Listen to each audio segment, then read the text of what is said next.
Ever heard of a woman giving birth to rabbits? Sounds like something out of a fairy tale, right? Well, it's not. Hmm? This actually happened. 18th century England. A woman named Mary Toft. And a medical mystery that captivated a nation. It's a story that makes you question everything. Like, how could so many people, including doctors, be fooled by something so unbelievable? That's exactly what we're diving into today, the wild, bizarre, and ultimately tragic story of Mary Toft and the rabbit births. We got a treasure trove of sources to sift through, first-hand accounts from the doctors involved, official documents, public reactions in pamphlets, and even some pretty biting satirical cartoons from the time. It's amazing how much material survived from this, Yeah. considering it happened over 300 years ago. Right. And it gives us such a unique glimpse into the culture, the beliefs, even the medical understanding of the time. Speaking of medical understanding, I gotta ask, how did anyone believe this was even remotely possible? Well, it's easy to judge from our modern perspective, but remember, this is 1726. Right. No ultrasounds back then? Exactly. The understanding of human reproduction was pretty limited compared to what we know today. Okay, that makes sense. So more room for, the unexplained and the bizarre. Precisely. And there was this prevailing theory at the time called maternal impressions. Maternal impressions. What's that? Basically, it was this idea that a mother's experiences, particularly strong emotions or vivid sights, could directly influence the appearance of her child. Wait, so they thought if a pregnant woman saw a rabbit, she could give birth to one? Well, not literally, but they believed these experiences could cause birth defects, or as they called them, monsters, Wow, that's a bit of a stretch. to say the least.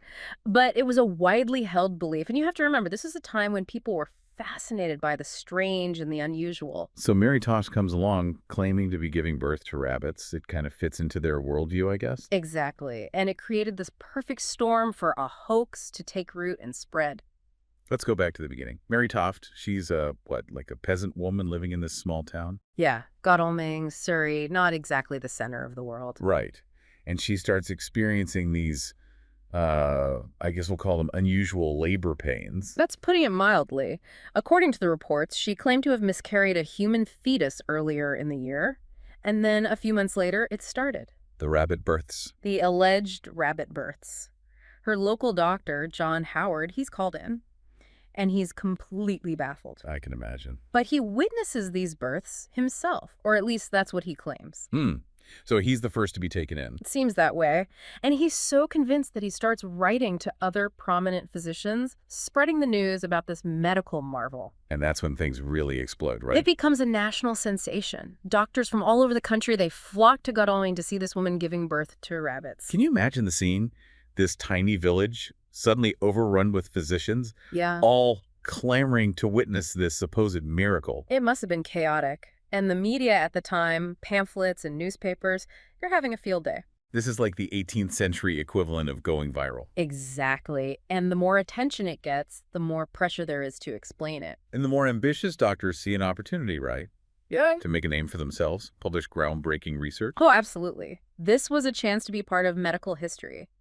So you've got all these doctors, they're examining Mary, they're dissecting the rabbit parts. This is getting pretty gruesome. It is. And they're writing these elaborate theories, trying to make sense of it all. Some suggest it's a case of monstrous birth. Others propose it's evidence of spontaneous generation. Spontaneous generation. Yeah. Like rabbits just popping into existence inside her. Yeah, it sounds crazy to us now, but it was a real scientific debate back then. It shows how, even in the pursuit of knowledge, people can be susceptible to, believing almost anything. That's the human element, isn't it? Our desire to understand, to find answers. It can sometimes blind us to the truth. And in this case, that truth was a pretty elaborate hoax. A hoax that went all the way to the top, by the way. Wait, are you talking about King George? The one and only. He sends his own personal physician, Nathaniel St. Andre, to examine Mary Toft. Wow. Even the king is caught up in this rabbit birth frenzy. St. Andre, he's a respected figure in the medical community, and he becomes convinced of the truth of Mary's claims. So now you've got royal endorsement, too. This story just keeps escalating. And it goes on for weeks. Mary continues to give birth to these rabbit parts, attracting more and more attention. It seems like the whole world is talking about the woman who gives birth to rabbits. But amidst all this hype, there's a voice of reason. Ah, yes. Dr. Cyriakis Ahlers, he's a German surgeon working in London. And he's not buying it. Not one bit. He's skeptical from the start. He starts his own investigation, questioning Mary, examining the rabbit parts more closely. He's like the Sherlock Holmes of rabbit births. Exactly. He's looking for inconsistencies, for clues that don't add up. And he finds them, right? He does. He notices that the rabbit parts, they appear to have been, well, inserted into Mary's body. They show signs of being butchered, not born. So this wasn't some medical mystery, but a deliberate deception. It was.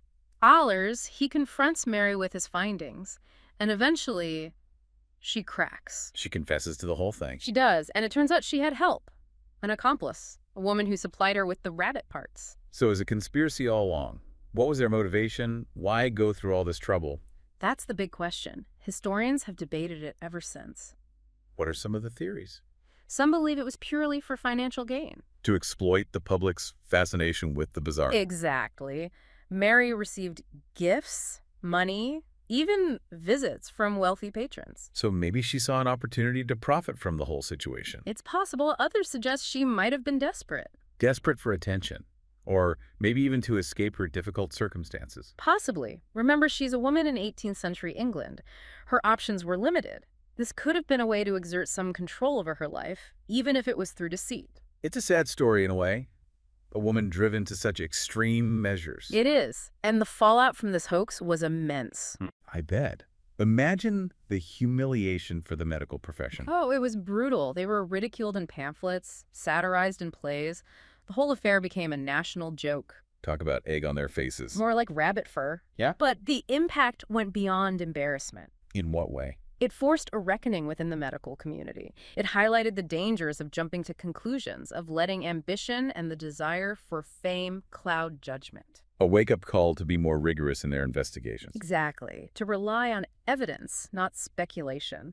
And it paved the way for a more skeptical, evidence-based approach to medicine. So in a strange way, Mary Toft and her rabbit births actually pushed science forward. You could say that. It exposed the flaws in the system and spurred a demand for greater scrutiny and critical thinking. It's a reminder that even the most respected experts can be fooled. And that we all need to be wary of accepting things at face value, especially in today's world where misinformation spreads like wildfire. The story of Mary Toft might seem like a bizarre footnote in history, but it has some important lessons for us even today. Definitely. It teaches us about the power of critical thinking, the importance of questioning authority, and the need to be constantly vigilant against deception, no matter how convincing it might seem. And maybe, just maybe, it makes us appreciate how far we've come in our understanding of, well, where babies actually come from. Yeah, that's definitely one takeaway from this whole rabbit hole of a story. Okay, folks, that is a wrap for today's deep dive into the truly unbelievable story of Mary Toft. I hope this leaves you thinking about how, even in the face of facts, healthy skepticism can be our best friend. Remember, folks, don't believe everything you hear, especially when it comes to rabbits popping out of places they shouldn't be. Until next time, keep questioning, keep learning, and as always, thanks for joining us on this deep dive into history's weirdest corners. See you next time.